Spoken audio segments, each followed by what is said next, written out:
5:40 na ako lumabas ng bahay dahil nga kailangan ko agahan dahil nga po maraming baha na aking dadaanan. Ito nakasakay na po ako ng jeep pero umikot po yan dahil nga po daw bandang Tayuman ay baha na.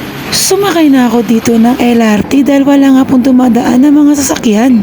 At nung bumaba ako ng monumento, wala din pong mga jeep. Umikot na lang po ako dito sa MCU para lang po makasakay ng bus. Grabe, ang lakas talaga ng buhos ng ulan kaya hindi ko alam kung paano ako makakauwi mamaya. Inagahan ko na po yan para po hindi po ako ma-stranded sa mga bahang aking dadaanan. Sumakay na po ako ng bus niyan. Dito ay bumaba na ako dahil hindi na nga po uusad ang bus na aking sinakyan.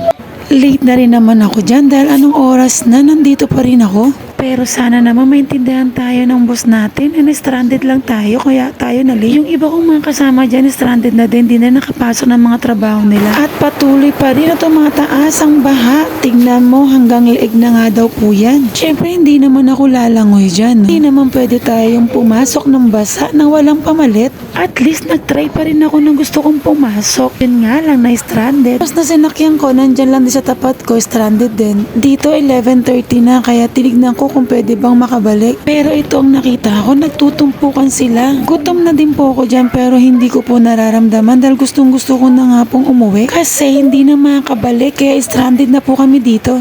Pero paano ka nga makakauwi kung hanggang lagpas tao yung taas ng baha? Kaya dito kami mga stranded nag-aabang na lang kung meron ba sa amin mag-rescue. Hanggang dito na lang muna at mag-aabang kung makakauwi pa. Bye-bye!